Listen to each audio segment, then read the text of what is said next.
আজকে অনেক দুধ দিয়েছি, বাটি ভর্তি করে, পেট ভরে খাও। দেখো বন্ধুরা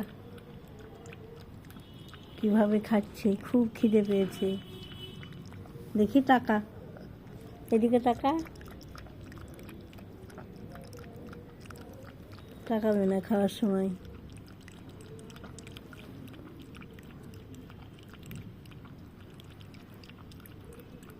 খা, খাবার সময় জ্বালাতন করতে নেই।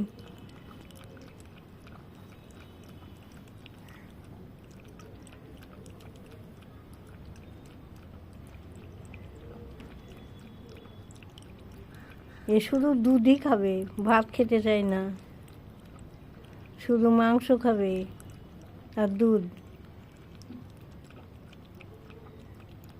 খা, তুই যা খাবি তাই দিব আমি রোজ।